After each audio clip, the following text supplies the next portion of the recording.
UPSC civil services exam के planners की सबसे बड़ी प्रॉब्लम क्या है? या तो वो बहुत बड़े, बहुत लेंदी होते हैं तो आप फॉलो ही नहीं कर पाते, या फिर वो इतने छोटे होते हैं कि उनकी यूजफुलनेस खत्म हो जाती है। I have tried to create a balanced timetable, a balanced planner for students thinking of preparing for UPSC Civil Services Exam 2026। तो जिन स्टूडेंट्स के पास करीब 1.5 साल है अभी 2026 का एग्जाम देने की सोच रहे हैं, या फिर whenever you start your preparation and you think कि आपके पास 1.5 साल का टाइम है, तो साइंटिफिकली किस तरह से इस टाइम को डिवाइड किया जाए, किस तरह से एक अच्छा प्लानर खुद के लिए क्रिएट किया जाए, that is going to be the idea of this video. मैं आपको एक सैम्पल प्लानर दूंगा, ये प्लानर डिस्क्रिप्शन में भी पड़ा होगा, आप इसको यूज कर सकते हैं। आपकी सहूलियत के लिए, सिंप्लीफिकेशन के लिए मैंने प्लानर एक पेपर पे बनाया है, आईपैड के पेपर पे बनाया है, rather than making on an excel. Excel में भी मैं एक प्लानर आपको बना के दूंगा over a period of time, but वो ऑटोमेटिकली थोड़ा ज़्यादा कॉम्प्लिकेटेड होता है, बट उसमें ज़्यादा डिटेल्स भी हम डाल पाते हैं। ये एक बैलेंस्ड प्लानर है जो आपको सही डायरेक्शन, सही इंस्पिरेशन दे सकता है कि मेरा प्लानर किस तरह से होना चाहिए वो डिटरमाइन करने के लिए। सो लेट्स बिगिन, स्टार्ट करते हैं अपना सेशन। सबसे पहले आप यहाँ पे स्क्रीन पे आप देख सकते हैं, सबसे पहला पॉइंट क्या है कि कितना समय है मेरे पास, how much time do I have. मैंने बोला मेरे पास अप्रोक्सीमेटली 1 साल 6 महीना है। आई एम अज्यूमिंग किया you starting a preparation now, 2026 में एग्जाम दोगे तो 1.5 साल मेरे पास है। 1.5 साल का मतलब होता है मेरे पास 18 मंथ्स है and 30 days every month. But I am not going to study for 30 days every month. 4-5 दिन में मेरे वेस्ट होंगे ही होंगे हर महीने, और होने भी चाहिए, बिकॉज अदरवाइज बर्नआउट हो जाओगे। तो मैंने 25 दिन पढ़ाई करी every month for 18 months and I am studying on an average 8 hours every day. That means I have a total of 3600 hours.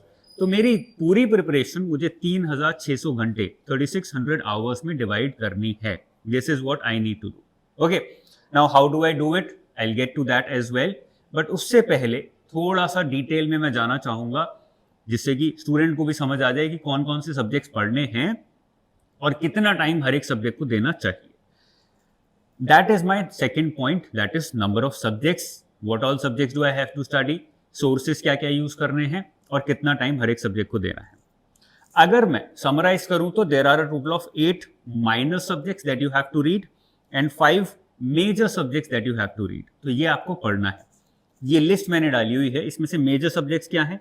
Economy major subject है, हिस्ट्री मेजर सब्जेक्ट है, polity major subject है, geography major subject है, and then finally ethics major subject है। ये 5 ही हैं आपके actually major subject या बड़े subjects which are going to demand more time, और इसके लिए हम ज़्यादा टाइम भी एलोकेट करेंगे when I start creating the planner for you. इसके अलावा there are total of 8 minor और स्मॉलर सब्जेक्ट्स, जिसमें करंट अफेयर्स ज़्यादा होता है, स्टैटिक सिलेबस कम होता है। स्टैटिक सिलेबस 4-5 दिन 10 दिन में आप आराम से निपटा सकते हो। उसके बाद एड ऑन जो होगा वो बस करंट अफेयर्स में होगा। Society, governance, international relations, agriculture, national security, science, environment, disaster management. Number 1, this doesn't mean that minor subjects are less relevant. In fact, यही खूबी है, beautiful thing about UPSC Civil Service exam. Minor subjects become as important as major subjects because minor subjects आपको से एक number of questions are also increasing because current affairs से connected ज़्यादा हैं। Minor subjects में टाइम कम लगता है prepare करने में, अगर एक स्ट्रक्चर तरीके से प्रिपेयर करो, और आउटपुट ज्यादा निकलता है। तो in fact minor subjects become even more important than major subjects at times, but हम माइनर सब्जेक्ट्स को भूल जाते हैं, इसीलिए हमारा स्कोर ऑटोमेटिकली कम हो जाता है। एंड द 14th सब्जेक्ट ही मैं इसको बोलता हूं because I want you to read it like a subject regularly, is previous year papers. Previous year papers की मेरी बुक है प्रीलिम्स की, आई वुड वॉन्ट कि ऑनलाइन उसको चेक करो। ई बुक उसकी अवेलेबल है अभी, बहुत इंटरेस्टिंग है, बहुत अच्छे से मैंने क्लासिफिकेशन भी उस बुक में किया है, चैप्टर वाइज, सब्जेक्ट वाइज। तो प्रीवियस ईयर पेपर्स को कैसे कवर करना है वो मैं भी बताऊंगा। This is also part of the entire plan. तो सेकंड पॉइंट हमारा हो गया। सेकंड पॉइंट में हमने देख ली कौन कौन से सब्जेक्ट्स हमें ओवरऑल कवर करने हैं। थर्ड पॉइंट आ जाता है मेरा प्लानर बनाते हुए टाइम, और इन सब के बेसिस पे ही मैं अभी एक प्लानर आपको दूंगा। तो स्टे फॉर अ वाइल, जिससे कि ज्यादा अच्छे से प्लानर को समझ पाओ। बुक्स, सोर्सेज, मेंटर्स, ये आपको रियलाइज करने हैं, आइडेंटिफाई करने हैं, यूज करने हैं। बट इसमें एक ही लर्निंग है जो सबसे बड़ी और सबसे इंपॉर्टेंट लर्निंग है, that everything you read from now onwards is suppose to be read, has to be read according to themes, according to topics, not according to books. एक एग्जाम्पल दे देता हूँ इकोनॉमी से। मैंने इकोनॉमी में let's say economic reforms उठाया। अब मैंने एनसीईआरटी उठाई, एनसीईआरटी में भी let's say chapter number 10 is economic reforms, और मैंने पूरी बुक पढ़ ली। मुझे इकोनॉमिक रिफॉर्म्स के बारे में 4-5 चीजें पता लग गई। Now I pick up another book, let's say Nitin Singhania sir की जो किताब है इंडियन इकोनॉमी की, मैंने वो उठाई। उसमें let's say chapter number 15 is economic reforms again, मैंने वो पढ़ा। अब क्या हुआ, मैंने फर्स्ट बुक पूरी पढ़ी, उसके बाद मैंने ब्रेक लिया, फिर मैंने सेकंड बुक पूरी पढ़ी। तो इकोनॉमिक रिफॉर्म्स दोनों को पढ़ने में ही मैंने काफी गैप क्रिएट कर दिया। तो दोनों की लर्निंग अलग अलग जगह पे स्टोर हो गई मेरे ब्रेन में, and I am not able to connect them very clearly, very smoothly, because मैंने अलग अलग टाइम पे पढ़ा। एक पढ़ा था जनवरी 1 को, दूसरा पढ़ा था February 1 को, 1 महीने का गैप हो दोनों बुक्स के इकोनॉमिक रिफॉर्म चैप्टर को पढ़ने में। That automatically reduces my output, क्योंकि एग्जाम में क्वेश्चन तो रिफॉर्म्स के बेसिस पे आएगा ना। इसलिए हर एक सब्जेक्ट, हर एक टॉपिक को, हर एक बुक को आपको आज से बुक वाइज नहीं पढ़ना है। आपको ये नहीं पढ़ना है जब आप इकोनॉमी पढ़ रहे हो कि पहले मैं पूरी एनसीईआरटी पढ़ूंगा, फिर पूरी नमेश सिंह पढ़ूंगा, फिर पूरे नितिन सिंघानिया पढ़ूंगा, फिर पूरी कोई और किताब पढ़ूंगा। ऐसे पढ़ने से नहीं होगा। Instead start studying according to themes, according to topics. जैसे यहाँ पे थीम क्या है, इकोनॉमिक रिफॉर्म्स। तो जब मैंने इकोनॉमिक रिफॉर्म्स उठाया एनसीईआरटी से, साइमल्टेनियसली मैंने इकोनॉमिक रिफॉर्म्स का चैप्टर उठाया नितिन सिंघानिया सर की किताब से, साइमल्टेनियसली मैंने इकोनॉमिक रिफॉर्म्स का चैप्टर उठाया लेट्स से रमेश सिंह से। अगर मेरे पास 3 किताब हैं तो जो भी ओवरलैप है वो मेरे को पढ़ने की जरूरत नहीं है, because I already read it from the other book. जो ओवरलैप नहीं है, नई इन्फॉर्मेशन है, न्यू इन्फॉर्मेशन है, उसको मैंने पढ़ लिया। मेरे नोट्स भी ज़्यादा अच्छे बनेंगे, मेरी अंडरस्टैंडिंग ज़्यादा कॉम्प्रिहेंसिव होगी, मेरा आउटपुट ज़्यादा निकलेगा। This is called as studying theme wise और topic wise rather than book wise. तो जब मैं बता रहा हूं कि बुक्स आपको क्या पढ़नी है, सोर्सेज आपको क्या पढ़ने हैं, ये मत सोचिएगा कि अगर मैंने 4 किताब बता दी तो चारों ही पढ़नी है एक एक करके। नहीं, आपको सबसे पहले एक उठानी है विच इज द बेस, उसमें से जो पढ़ा है उसको फिर दूसरी बुक में ढूंढना है, तीसरी बुक में ढूंढना है। कुछ नया मिला तो ठीक है, नहीं तो टिक मार दिया कि यार ये पढ़ लिया मैंने। You don't even have to read the entire thing from book 2 और book 3। That is how you can speed up your learning as well. ये बात बहुत इंपॉर्टेंट है ध्यान रखनी, अदरवाइज जो मैं सोर्सेज बताऊंगा तुम्हें लगेगा ये तो बहुत सारे सोर्सेज हैं। एक्चुअली में वो बहुत सारे सोर्सेज नहीं हैं, because we change the way we learn. I hope you get it. तो हमने बुक सोर्सेज में मैंने ये जितने भी 13 अलग अलग सब्जेक्ट्स हैं, इनके सबके सोर्सेज मैं आपको आज बताऊंगा। उसके बाद ही प्लानर पे आएंगे, अदरवाइज वो प्लानर की इंपॉर्टेंस खत्म हो जाती है। इकोनॉमी पे आते हैं। सबसे पहले number 1 NCERT Indian economic development की आती है एक और एनसीईआरटी आती है मैक्रो इकोनॉमिक्स की। ये दोनों एनसीईआरटी बहुत अच्छी हैं, बेसिक हैं, इनको पढ़िएगा। मैक्रो इकोनॉमिक्स इंपॉर्टेंट है क्योंकि एग्जाम में क्वेश्चंस आ रहे हैं वहां से। एडवांस लेवल की बुक में नितिन सिंघानिया आईएएस की बुक है, बड़ी अच्छी है। रमेश सिंह सर की बुक है, बड़ी अच्छी है। दोनों में से कोई भी उठा सकते हो, both are good enough. Economy में बहुत ज़्यादा इससे ऐड ऑन करने की जरूरत नहीं है इन टर्म्स ऑफ बुक्स। जो भी ऐड ऑन आपको करना है फिर करंट अफेयर्स के बेसिस पे करना है और कुछ नहीं करना है। That is all for economy. Economy is a very dreadful subject for lot of students, but at the same time अगर उसको टॉपिक वाइज पढ़ोगे और फिर करंट अफेयर्स ऐड ऑन करते रहोगे regularly, it becomes actually a very interesting and easy subject to cover as well. Okay, उसके बाद आता है हिस्ट्री। हिस्ट्री में मैंने स्पेशली लिखा है रीड अकॉर्डिंग टू थीम्स या फिर टॉपिक्स, क्योंकि हिस्ट्री में सबसे बड़ी प्रॉब्लम है there are lot of books. यहाँ पे भी देख रहे हो बहुत सारी बुक्स दिख रही हैं। इतनी सारी बुक्स देख के स्टूडेंट वैसे ही डर जाता है और उसको लगता है ये सब तो कवर नहीं होगा। आपको ये सारी कवर नहीं करनी है। जो थीम जिस बुक में ज़्यादा अच्छे से दिया है उसको वहीं से उठाओगे तो ज़्यादा जल्दी कवर कर पाओगे। एनसीईआरटीज़ हैं 10th से 12th की ओल्ड एनसीईआरटीज़, बड़ी अच्छी हैं, पढ़िएगा इसको। वर्ल्ड हिस्ट्री की एक बुक है एनसीईआरटी की, अर्जुन देव की, बड़ी अच्छी है। वर्ल्ड हिस्ट्री में इससे ज़्यादा आपको ज़रूरत कवर करने की नहीं है। This book covers almost everything that you need for understanding world history from exam point of view. Modern में after you done with NCERTs, उसके बाद ऐड ऑन करने के लिए स्पेक्ट्रम यूज कर सकते हो, बिपिन चंद्रा यूज कर सकते हो। मेडिवल में सतीश चंद्रा की एनसीईआरटी आती है, वो पढ़ सकते हो। एंशिएंट में introduction to Indian art and culture Nitin Singhania sir की बुक है। Again very heavy book but add on है। जो चैप्टर मैंने एनसीईआरटी से पढ़ा वही मैंने रेफरेंस बुक से उठा लिया और देखा कि कुछ एडिशनल इंफॉर्मेशन मिल रही है, नहीं मिल रही, नहीं मिल रही है, मेरा चैप्टर पूरा हो गया। That is how you can speed up your learning. और एक मोटी किताब आपको फिर मोटी नहीं लगेगी। तमिलनाडु की हिस्ट्री की बुक्स आती हैं। तमिलनाडु जैसे सीबीएसई है वैसे ही तमिलनाडु बोर्ड की हिस्ट्री की बुक्स आती हैं, ऑनलाइन आपको मिल जाएंगी। बड़ी अच्छी किताबें हैं, मैं रिकमेंड करूंगा कि उनको भी साथ में उठा के देखते हुए चलो, जिससे कि आपका कुछ छूटे ना, क्योंकि हिस्ट्री में बहुत बेसिक एडवांस लेवल के क्वेश्चंस अब यूपीएससी सिविल सर्विसेज पूछ चुका है और हिस्ट्री में करंट अफेयर ज़्यादा होता नहीं है। So they keep going deeper into history, या फिर they keep trying to make different connections in history. एक चीज़ को दूसरी चीज़ से जोड़ने की कोशिश करते रहते हैं, इसलिए अलग अलग किताबों से सेम चैप्टर पढ़ना इंपॉर्टेंट हो जाता है। ओके, इसके बाद आता है पॉलिटी, पॉइंट नंबर 3 या सब्जेक्ट नंबर 3। बहुत सिंपल है, पॉलिटी में बहुत ज़्यादा दिमाग नहीं लगाना है। सबसे पहले एनसीईआरटी उठानी है। पॉलिटिकल थ्योरी की एनसीईआरटी है, इंडियन कॉन्स्टिट्यूशन एट वर्क की एनसीईआरटी है। ये दो कंप्लीट करने के बाद या उसके साथ एम लक्ष्मीकांत उठानी है, जिससे आपके फैक्ट्स या जितना डेप्थ में आपको जाना चाहिए वो आपका कवर हो जाए। इससे ज़्यादा एक्चुअली उठाने की ज़रूरत नहीं है। एनसीईआरटी डिटेल में कर लोगे, लक्ष्मीकांत डिटेल में कर लोगे, उससे आपका प्री और मेंस का मेजर काम हो जाएगा। उसके बाद एड ऑन आपको करना है करंट अफेयर्स से, बिकॉज कॉन्स्टिट्यूशन में अब बहुत सारे अमेंडमेंट्स होते रहते हैं, बहुत सारे नए नए एक्ट्स और बिल्स आते रहते हैं, जिसके लिए पीआरएस, जो मैं नीचे भी बताऊंगा वेबसाइट है, वो काफ़ी यूजफुल होती है। Okay, number 4 is governance. Now governance is completely dynamic in nature because it's ever changing. तो इसमें क्या क्या करना है आपको, सबसे पहले एआरसी की जो रिपोर्ट्स हैं उनको अच्छे से पढ़ लीजिए, उनकी समरी भी पढ़ लीजिए, पढ़ सकते हैं तो, और उनके खुद के नोट्स बना लीजिए अच्छे से स्ट्रक्चर करके। They are going to help you lot in governance. Secondly, government schemes से क्वेश्चंस बहुत बढ़ गए हैं because after planning commission stopped working, हमने नीति आयोग बनाया, but NITI Aayog advisory committee है, एडवाइजरी बॉडी है, इसलिए in order to implement a lot of schemes now we need more government schemes. तो जो भी काम प्लानिंग कमीशन करता था वो एक्चुअली अब स्कीम्स के थ्रू हो रहा है, इसलिए स्कीम्स की इंपॉर्टेंस बहुत बढ़ जाती है, वहां से क्वेश्चंस भी आ रहे हैं। ऑनलाइन हैंडआउट्स, बिकॉज डायनेमिक है ये पूरा सब्जेक्ट, तो इनसाइट्स ऑन इंडिया के विजन के बड़े अच्छे हैं ऑनलाइन हैंडआउट्स, गवर्नेंस के वो उठा सकते हो। योजना इन कुरुक्षेत्र में 2 चीज पे फोकस होता है, एग्रीकल्चर एंड गवर्नेंस।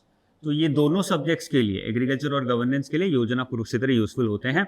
यहाँ पर भी खाली पढ़ने से काम नहीं चलेगा। Make sure, and I talk about this in a different video as well, make sure कि आप जो भी पढ़ रहे हैं उसको subject wise, chapter wise segregate करते हुए जा रहे हैं, अदरवाइज जो पढ़ोगे वो भूल जाओगे, उसका कोई फायदा हुआ नहीं।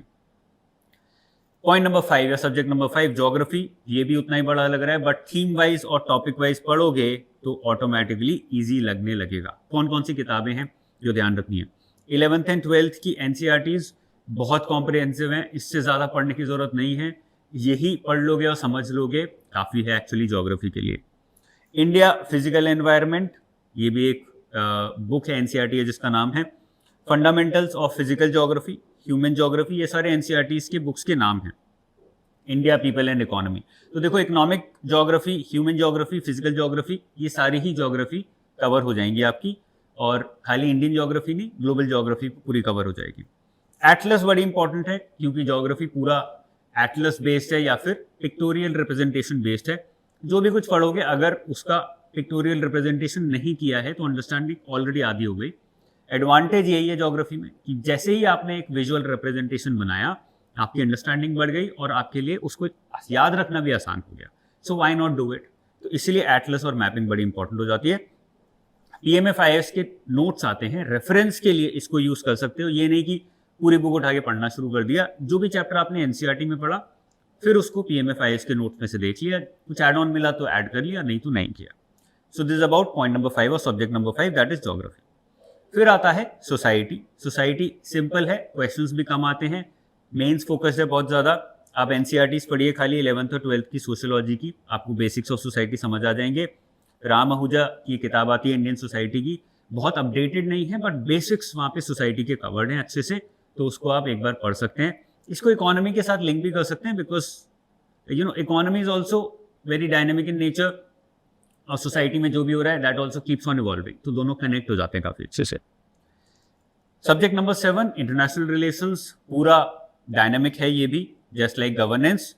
कंटेम्पररी वर्ल्ड पॉलिटिक्स की किताब आती है, पॉलिटिकल साइंस की, एनसीईआरटी की, वो पढ़ सकते हो, उससे बेसिक्स काफ़ी अच्छे मिल जाएंगे। इंटरनेशनल रिलेशंस, गवर्नेंस, सोसाइटी, ऐसे सब्जेक्ट्स में सबसे बड़ी मिस्टेक हम क्या कर रहे हैं, all these are minor subjects. Mistake क्या कर रहे हैं कि हम इनके बेसिक्स पढ़ नहीं रहे हैं, सीधा करंट अफेयर्स उठा लेते हैं, क्योंकि करंट अफेयर्स इंटरेस्टिंग लगता है। But if you don't know the basics, your understanding of current affairs is going to be only political in nature.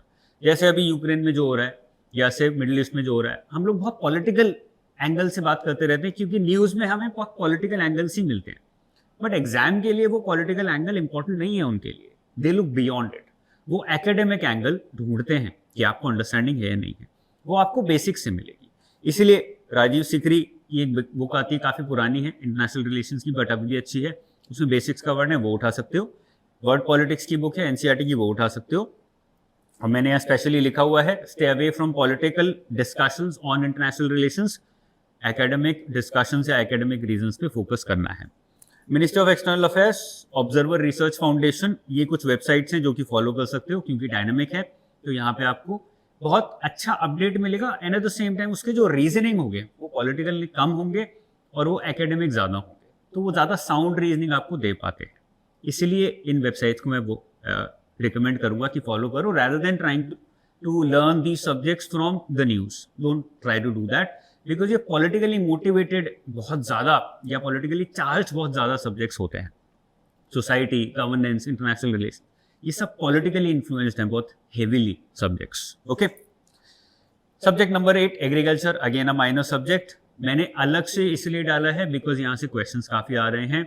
Lot of students study it only as a part of economy, और उसकी वजह से problem क्या होती है, बहुत कम पढ़ पाते हैं। सो आई वुड रिकमेंड कि इसको अलग से भी पढ़ो, जिससे कि ज़्यादा अच्छी अंडरस्टैंडिंग हो। आपको इसमें एग्रीकल्चर के बेसिक्स पढ़ने की जरूरत नहीं है, that is not asked. Connection of agriculture with economy और economic aspect of agriculture, that is being asked in the examination. इसमें हैंडआउट्स, इनसाइट्स और विजन के अच्छे हैं, and I have written here connect agriculture and economy. Economy जब पढ़ोगे तो agriculture automatically वहां पे भी कवर होगा। मेजर आपको इनपुट मिलेगा योजना कुरुक्षेत्र से, तो एग्रीकल्चर का एक अलग सेक्शन बना सकते हो अपने नोट्स में, और योजना कुरुक्षेत्र से जो भी पढ़ो वो एग्रीकल्चर में डालते हुए चले जाओ, ऑटोमेटिकली एग्जाम से पहले आपका रिवीजन करना आसान हो जाएगा। Okay, national security, again a minor subject, इसलिए इसके लिए बहुत ज़्यादा बुक्स आपको नहीं मिलेंगी मार्केट में।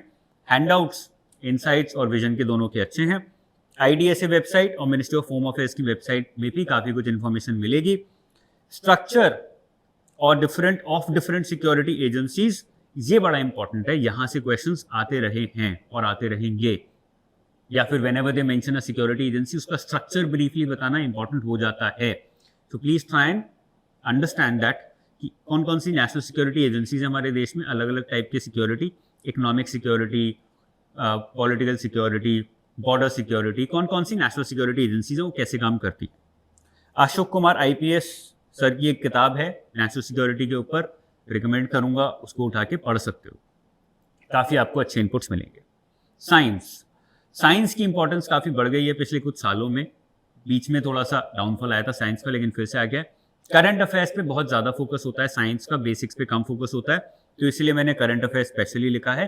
टाटा मैकग्रॉयल की किताब है रवि अग्रहारी की, वो भी उठा सकते हो, काफ़ी उसमें से इनपुट्स मिल जाएंगे। एक ही किताब बहुत है, साइंस के लिए अलग अलग NCERTs मत उठाओ, you might and up wasting a lot of time, तो इसीलिए मैं रिकमेंड नहीं करूँगा। एनवायरमेंट, सबसे बड़ी प्रॉब्लम है एनवायरमेंट में, बुक नहीं है, because it is a minor subject just like other subjects. But एक किताब आती है मिलर की, एसेंशियल्स ऑफ इकोलॉजी, उसकी आपको PDF मिल जाएगी online, I would recommend cover that. US की बुक है, बड़ी अच्छी किताब है, उसमें एनवायरमेंट इकोलॉजी बहुत अच्छे तरीके से कवर्ड है। क्लास 10th ICSE की किताब है एनवायरमेंट एजुकेशन, बड़ी अच्छी है। इनफैक्ट ICSE की ज्योग्राफी हिस्ट्री की किताबें बड़ी अच्छी हैं, बट वो हैवी बहुत ज़्यादा हैं, that's why I have not recommended them here, but वो भी काफ़ी अच्छी किताबें हैं। और PMFIS is known for geography and environment, तो ये दोनों सब्जेक्ट्स आप PMFIS से भी उठा सकते हो। ओके, डिजास्टर मैनेजमेंट में डिजास्टर मैनेजमेंट अथॉरिटी के जो गाइडलाइंस हैं वो बड़ी इंपॉर्टेंट हो जाती हैं, और हैंडआउट्स जो हैं इनसाइट्स ऑफ विजन के, वो बड़े इंपॉर्टेंट हो जाते हैं। इससे ज़्यादा कुछ आपको मिलेगा नहीं डिजास्टर मैनेजमेंट में, तो मैं रिकमेंड करूंगा कि इनमें से जितना आप एक्सट्रैक्ट कर सकते हो वो कर लो, बाकी करंट अफेयर से आपको ऐड ऑन करना होगा। गूगल करके आप मैक्सिमम चीज़ माइनर सब्जेक्ट्स में निकाल पाओगे। लास्ट हमारा सब्जेक्ट आता है एथिक्स। इसमें DK बालाजी IAS की एक एथिक्स की बुक है, मुझे पर्सनली बड़ी अच्छी लगती है वो किताब. Lot of students don't recommend DK Balaji sir की किताब. Probably I don't know if they read it और not, but I have read it and I really liked it. मुझे बड़ा अच्छा लगा जिस तरह से एक्सप्लेन किया है. He used to teach on insights on India as well some time back before he became IAS, I believe. मुझे बड़ी अच्छी लगी. आई वुड रिकमेंड कि आप वो उठाओ, उसको पढ़ो. उससे आपके काफ़ी कॉन्सेप्ट्स एथिक्स के क्लियर हो जाएंगे. जो भी मेजर थ्योरीज हैं एथिक्स की, आई वुड रिकमेंड कि आप उनको गूगल करो, क्योंकि एथिक्स ऐसे आपको समझ नहीं आएगा कि आपने एक बुक उठाई, पढ़ लिया और समझ आ गया. It is not black and white, there are lot of grey areas. तो जितना ज़्यादा उसको ऑनलाइन पढ़ोगे, अलग अलग पर्सपेक्टिव्स, उतनी क्लैरिटी आपकी बढ़ती चली जाएगी. तो ये हमारे 13 के 13 सब्जेक्ट हो गए. अब मुझे पता है कि मुझे अगले 1.5 साल में क्या क्या पढ़ना है. अभी मैं प्लानर की तरफ आऊँगा. एडिशनल सोर्सेज मैंने यहाँ पे मेंशन किए हैं, देख सकते हो. बहुत लंबी वीडियो जाएगी, इसलिए मैं इनमें घुसूंगा नहीं. बहुत सारे सिमिलर सब्जेक्ट सोर्सेज हैं. प्रीवियस ईयर पेपर्स, इस पे 1 मिनट लगाते हैं. प्रीलिम्स और मेंस दोनों के प्रीवियस ईयर पेपर्स. एक नई हैबिट आपको क्रिएट करनी है. प्रीलिम्स के प्रीवियस ईयर पेपर्स 15 मिनट हर दिन आपको पढ़ने हैं, बड़ा इंपॉर्टेंट है. और मेंस के पेपर्स के क्वेश्चंस पढ़िए और उनके आंसर्स लिखने की कोशिश करिए. 1 hour every week, you don't have to do it every day. हर हफ्ते 1 घंटा निकालिए और प्रीवियस ईयर पेपर्स उठाइए. लेट्स से एक क्वेश्चन में मैंने 10 मिनट लगाने हैं, तो 60 मिनट में 6 क्वेश्चन मैं कोई भी उठाऊंगा, उनको सॉल्व करूंगा, फिर उनके सैंपल्स देख के कंपेयर करूंगा कि मैंने कैसा लिखा है और एक्चुअल में क्या होना चाहिए था, उसमें गैप कितना है. तो ये आपको करना चाहिए, और ये नहीं करोगे तो आपकी प्रिपरेशन ऑटोमेटिकली आधी हो जाएगी, टू बी वेरी ऑनेस्ट. इसीलिए इसको मैंने एज अ 14 सब्जेक्ट डाला है. इसको 14 सब्जेक्ट की तरह ही ट्रीट करिए. अब आ जाते हैं डिवीजन ऑफ टाइम पे, फिर आएंगे हम मंथ वाइज टाइम टेबल हमें कैसे बनाना है. मैंने आपको स्टार्टिंग में बताया था वी हैव 3600 आवर्स, इतना हमारे पास टाइम है. मेरे अकॉर्डिंग इसमें हमको 5 चीज़ें करनी है. सबसे पहले रीडिंग द सिलेबस, उसके बाद रीडिंग करंट अफेयर्स, उसके बाद नोट मेकिंग, उसके बाद revision and then writing of test. Reading of syllabus की बात करें तो I have 8 minor subjects, 5 major subjects. मैंने टाइम लगाया है कि माइनर सब्जेक्ट के लिए 10 दिन में एक सब्जेक्ट हो जाता है. 8 सब्जेक्ट हैं और 8 आवर्स पर डे, तो approximately 640 hours I will be spending on reading minor subject, जो कि काफ़ी ज़्यादा है, कम भी कर सकते हो. मैंने ऑन हायर साइड लिया है. जो मेजर सब्जेक्ट्स हैं उसमें आई एम सेइंग कि अप्रोक्सीमेटली 30 दिन में एक सब्जेक्ट मेरा हो जाता है. 8 आवर्स पर डे, 5 सब्जेक्ट्स हैं मेजर, तो total 1200 hours. I am doing the division in number of hours, जिससे कि हमें पता लगे कि कितना पॉसिबल है और कितना पॉसिबल नहीं है, वो भी इंपॉर्टेंट है, और कितना टाइम किस चीज़ को देना है. क्योंकि क्या होता है, majority students, and ask yourself, you must also be doing this. यहाँ पे 1840 आवर्स है, 2000 घंटे ले लेते हैं, which is almost half of 3600 hours. हमें जितनी भी पढ़ाई करनी है, जो भी प्रिपरेशन करनी है, उसका आधा टाइम ही पढ़ना है, आधा टाइम कुछ और करना है. और अभी आप लोग कर क्या रहे हो as a student? 90% of the time you are spending on reading the syllabus. दिन में 8 घंटे पढ़ रहे हो, तो दिन में 8 घंटे में से 7 घंटे आप बस पढ़ रहे हो, 1 घंटा ही दूसरी चीजें कर रहे हो. एक्चुअली में अगर मैं टाइम डिवीजन देखूं तो 8 में से 4 ही मुझे पढ़ना चाहिए, 4 मुझे कुछ और करना चाहिए, बट वो हम नहीं कर रहे हैं. That is a major problem. इसलिए मैंने टाइम में डिवीजन किया है, rather than dividing it number of days and weeks only. मैंने आवर्स में डिवाइड किया, जिससे पता लगे कि जो मेरे टोटल आवर्स है उसमें से कितना इंपॉर्टेंस मुझे किस चीज को देनी है. सेकंड आ जाता है रीडिंग करंट अफेयर्स, जिसमें कि 480 आवर्स मैंने दिए हैं. अप्रोक्सीमेटली 20% लग जाता है हमारा. आज भी दिन में 8 घंटे पढ़ रहे हो तो उसमें से 1.5-2 घंटा आप करंट अफेयर्स में निकाल रहे हो, which is approximately 20%. Okay. Note making, इसको रीडिंग में ही हम डाल रहे हैं, क्योंकि इसको सेग्रीगेट करना, सेपरेट करना पॉसिबल नहीं है. Revision is as important as reading current affairs. देखो यहाँ पे 480 आवर्स और करंट अफेयर्स में भी 480 आवर्स, दोनों की वेटेज इक्वल है. Are you spending that much time on revision, the amount of time that you are spending on reading current affairs? No, you are not.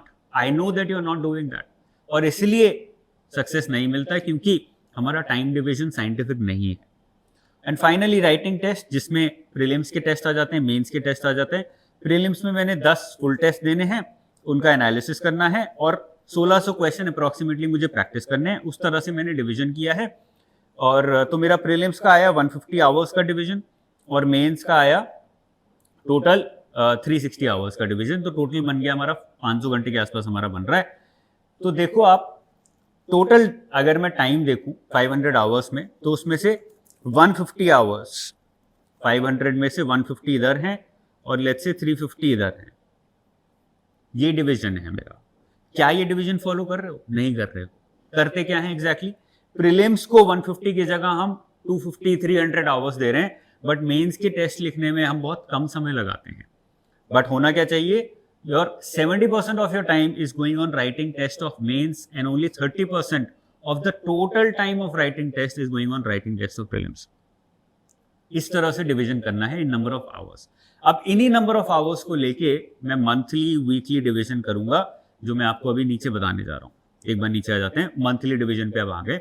अब ये मेरा प्लानर एक्चुअल में शुरू हुआ है, बट ये प्लानर सक्सेसफुल नहीं होगा अगर मुझे पहली 3 चीजें नहीं पता है या मेरे दिमाग में सेट नहीं है तो। अब आ जाते हैं डिवीजन किस तरह से होगा। सबसे पहले जैन से दिसंबर 2025 तक का डिवीजन होगा, और उसके बाद जनवरी 2026 से मई 2026 तक का डिवीजन होगा। ये मेरा 1.5 साल का डिवीजन हो गया। जैन से दिसंबर मतलब 12 महीने टोटल। चीजें क्या ध्यान में रखनी है मुझे? Maximum 2 subjects in 1 day. GS and optional can and should go together, और इसको हम साथ में लेके चलेंगे। करंट अफेयर्स महीने में 5 दिन या फिर डेली 2 आवर्स, मैं किस तरह से भी डिवीजन कर सकता हूं। 1 day every week is segregated और सेपरेटेड और kept aside for these 2 things. Number 1, 4 घंटे रिवीजन करने के लिए, 1 घंटे का टेस्ट लेने के लिए और 2 से 3 घंटे एनालाइज करने के लिए। ये मैंने डिवीजन किया है, हफ्ते में 1 दिन का अलग से रख दिया मैंने, और ये इस दिन में यही करूंगा, तभी सक्सेस मिलेगा। अदरवाइज जो ये टाइम का डिवीजन किया है वो फेल हो जाएगा पूरा। आप 90% टाइम सिलेबस पढ़ने में लगाओगे, बाकी 10% में हर सारी चीज मैनेज करोगे। बैलेंस नहीं रखोगे प्रिपरेशन तो रिजल्ट नहीं मिलेगा। अब आ जाते हैं प्लानर पे। मैंने पूरे 12 महीने को 4 पार्ट में डिवाइड कर दिया, 3 मंथ का 1 पार्ट। ऐसे करके मैंने पूरा प्लानर बनाया है आप लोगों के लिए। तो फर्स्ट मेरा पार्ट हो गया जैन फेब मार्च 2025। इसमें मैं क्या किस तरह से तैयारी करूंगा? जीएस एंड ऑप्शनल 2 पार्ट में मैंने डिवाइड किया। ऑप्शनल के, बिकॉज हर स्टूडेंट का एक अलग ऑप्शनल होगा, तो हर स्टूडेंट अपने ऑप्शनल में अप्रोक्सीमेटली हर एक ऑप्शनल में 10 सब्जेक्ट होते हैं।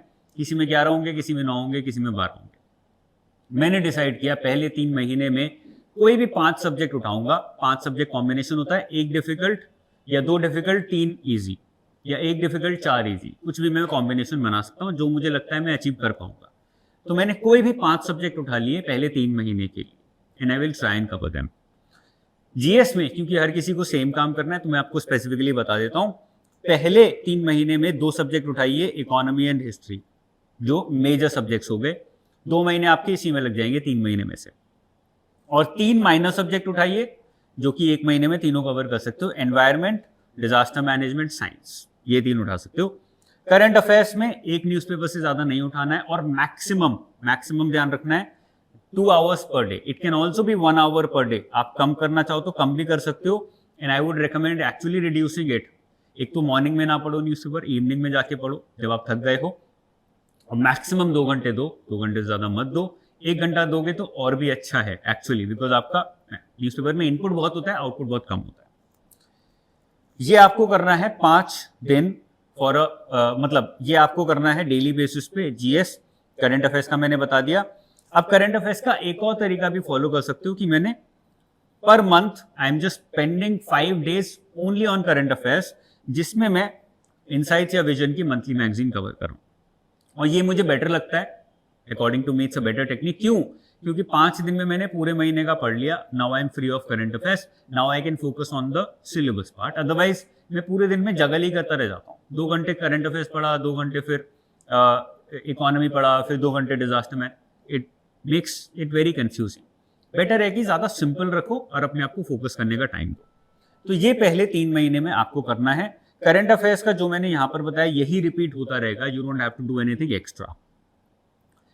सेकेंड 3 मंथ्स में क्या करूंगा? अब इसमें आपको साथ में नोट्स भी बनाने हैं, हफ्ते में 1 दिन टेस्ट भी लिखना है। प्लीज ये चीजें याद रखिएगा, अदरवाइज ये पूरा प्लानर आपका फेल हो जाएगा। अप्रैल टू जून, अप्रैल मई जून 3 महीने में क्या करना है? ऑप्शनल के जो रिमेनिंग 5 सब्जेक्ट्स हैं वो मैं खत्म करूंगा इन 3 महीनों में। जीएस में ज्योग्राफी और पॉलिटी, ये 2 मेजर सब्जेक्ट्स उठाऊंगा। Governance, national security, international relations, ये 3 माइनर सब्जेक्ट्स उठाऊंगा इन 3 महीनों में। Very much possible again. ये मेरा सेकेंड 3 मंथ्स का प्लानर हो गया। फिर मेरा थर्ड 3 मंथ्स जो बना उसमें क्या होगा, ये आएगा जुलाई अगस्त सितंबर, 3 महीने। ऑप्शनल मैंने सारे सब्जेक्ट खत्म कर लिए, हो सकता है एक आध सब्जेक्ट आपका बच जाए, दैट्स फाइन, उसको अभी कवर करिए। And you start with revision.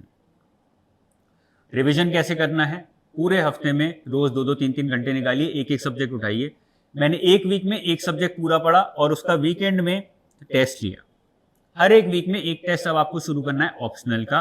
हर एक वीक में एक टेस्ट तो मैं ऑलरेडी जीएस का ले रहा था 1 घंटे का, अब मैंने ऑप्शनल का भी ऐड ऑन कर दिया। जीएस में बिकॉज मेरा सिलेबस पूरा नहीं हुआ है तो अभी मैं सिलेबस ही पढ़ूंगा। एथिक्स मेरे को अभी खत्म करना है। बहुत सारे स्टूडेंट्स प्रीलिम्स और मेंस के बीच में एथिक्स उठाते हैं, मैं रिकमेंड करूंगा कि अभी उठा लो, एक बार एटलीस्ट खत्म कर लो, जिससे कि प्रीलिम्स और मेंस में बहुत ज्यादा प्रेशर ना हो आपके ऊपर, आप रिविजन पे फोकस कर पाओ। तो एक मेजर सब्जेक्ट उठाया मैंने जो मेरा बचा था, बाकी मेरे सब्जेक्ट्स हो चुके मेजर वाले, तो मैंने रिवीजन स्टार्ट किया। Revision of economy and history जो मैंने सबसे पहले पढ़ा था उसको अब मैं सबसे पहले रिवीजन उसका करूंगा। मेरे माइनर सब्जेक्ट्स सोसाइटी और एग्रीकल्चर बचे हैं तो मैंने वो उठा लिए, उनको कवर किया, और उसके साथ मैंने 3 माइनर सब्जेक्ट्स का रिवीजन भी किया। अब यहां पे मैं धीरे धीरे पढ़ाई कम कर रहा हूं, रिवीजन पे ज्यादा मूव कर रहा हूं। एंड ध्यान रखना है, make sure that you are revising actively. Active revision एक टेक्निक होती है, उसको फॉलो कर रहे हो, पैसिव रिवीजन नहीं करना है, इट वोंट वर्क। ओके, ये मेरा हो गया थर्ड ट्रांच या फिर थर्ड पार्ट का मेरा 3 मंथ्स का प्लानर। उसके बाद में आया लास्ट मंथ में अक्टूबर नवंबर दिसंबर। ऑप्शनल में मुझे सेम चीज फॉलो करनी है, हर हफ्ते एक सब्जेक्ट उठाओ, उसको रिवाइज करो, वीकेंड पे उसका एक प्रॉपर टेस्ट बनाओ और उसको लिखो। दैट विल मेक श्योर कि आप 1 महीने में 4 सब्जेक्ट उठा रहे हो, आपके हर 2 महीने में पूरी साइकिल रिपीट होती चली जाएगी, और उसको रिपीट करते रहो। फिर देखना 280 290 कहीं नहीं गए आपके ऑप्शनल के। जीएस में मेरे को रिवाइज करना है ज्योग्राफी एंड पॉलिटी, जो मेरे सेकेंड ट्रांच में मेजर सब्जेक्ट्स थे, और मेरे को रिवाइज करने हैं माइनर सब्जेक्ट्स, वो ही 3 जो मैंने सबसे सेकेंड टाइम पे पढ़े थे। ज्यादा सब्जेक्ट रिवाइज करते हो ज्यादा करो, इतना कर सकते हो इतना करो, that is also fine, because अब मैंने पूरा सिलेबस खत्म कर लिया, अब मैं रिवीजन पे आ गया हूं, तो अब मैं रिपीट कर रहा हूं। This repetition is going to make you successful, ठीक है ना। और एक्चुअली ये पॉसिबल है, ये बहुत ज्यादा मैंने एम्बिशियस प्लान नहीं बनाया है। अब मेरा फाइनल 6 मंथ्स का प्लान बनेगा जैन से मई 2026 का। इसमें मैं खाली प्रीलिम्स पे फोकस करूंगा, जिससे कि मैं आई कैन मेक श्योर कि मेरा प्रीलिम्स निकले और मैं मेंस के लिए रेडी भी रहूं। तो मुझे करना क्या है, 3 days एवरी वीक मुझे जीएस नंबर 1 रिवाइज करना है, 1 सब्जेक्ट एट अ टाइम, और मैं 3 सब्जेक्ट 1 महीने में रिवाइज कर सकता हूं 10-10 दिन की साइकिल में। Because I am focusing only on prelims, so rather than reading all the 13 subjects, now I have to read these 8 subjects. 5 subjects को मैं थोड़ा इग्नोर करूंगा, कम पढ़ूंगा, और उनके बस मैं करंट अफेयर्स ही करूंगा तो और कुछ नहीं करूंगा। तो करंट अफेयर्स मुझे सब कुछ कवर करना है, बट करंट अफेयर्स के अलावा rather than reading and revising all the 13 subjects, now I am going to revise only these 8 major minor subjects. Okay, 1 महीने में 3 सब्जेक्ट उठाने हैं, उनको 3 हफ्ते में 3 दिन कवर करना है। बाकी हफ्ते में जो 3 दिन बचे उसमें क्या करना है, सीसैट स्टार्ट कर देना है, चाहे कितने ही अच्छे हो चाहे कितने ही खराब हो, प्लीज थोड़ा टाइम दो। Maximum time is 3 days per week. अगर बहुत अच्छे हो, कैट वगैरह दिया हुआ है, अच्छा स्कोर आया, तो हफ्ते में 1 दिन दे दो, खाली टेस्ट लिख लो, लेकिन उसको इग्नोर मत करो। मैंने बहुत सारे स्टूडेंट्स देखे हैं जो इग्नोर करते हैं और सीसैट में फेल हो जाते हैं, बिकॉज प्रैक्टिस नहीं करोगे तो you are as bad as everyone else around you, you can never be good. एक सब्जेक्ट, एक दिन में एक ही सब्जेक्ट उठाएं प्लीज, मल्टीपल सब्जेक्ट्स ना उठाएं, उनके कॉन्सेप्ट्स पे फोकस करें, और जब कॉन्सेप्ट्स पूरे हो जाएं तो टाइमर लगा के हर दिन प्रैक्टिस करनी है, हफ्ते में 3 दिन मैक्सिमम, उससे ज्यादा नहीं करना है। And 1 day every week is specifically for test, उसमें एक टेस्ट आपको जीएस का लगाना है, एक टेस्ट आपको सीसैट का लगाना है, हफ्ते में 1 बार, मतलब महीने में 4 टेस्ट, 6 महीने में 24 टेस्ट आप लगा सकते हो मैक्सिमम। ये आपको लगाने ही लगाने हैं, जितने ज्यादा लगाओगे उतना अच्छा है आपके लिए। रैंडमली मत लगाओ टेस्ट कि मन किया तो टेस्ट उठा लिया। 1 day every week is dedicated only for test. Use a timer, very important. Analyse, और नेक्स्ट टेस्ट में ये भी देखना है कि जो प्रीवियस टेस्ट में प्रॉब्लम्स थी क्या मैंने वो इंप्रूव करी है या नहीं करी है, अदरवाइज हर टेस्ट आपका एक इंप्रूवमेंट साइकिल क्रिएट नहीं करेगा।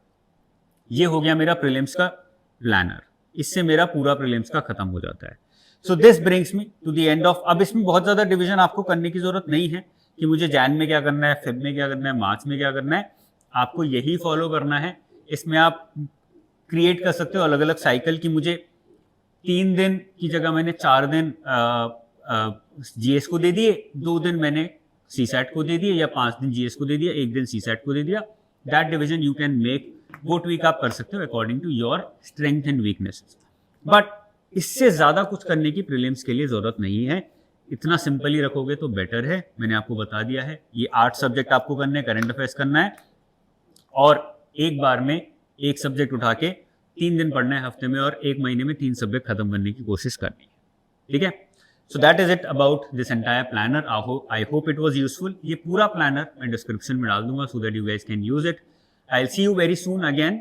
मैं बहुत सारे अलग अलग प्लानर्स आपको दूंगा यूपीएससी सिविल सर्विसेज के, जिससे आप ज़्यादा साइंटिफिकली पढ़ पाओगे, और मैं ट्राई करूंगा कि और प्रोडक्टिव टेक्निक्स मैं आपके साथ शेयर कर सकूं, जिससे कि ज़्यादा प्रोडक्टिवली कम एफर्ट के साथ ज़्यादा आउटपुट निकाल सकूं और अपना एग्जाम ज़्यादा अच्छे से क्लियर कर सकूं। All the best, bye bye, जय हिंद।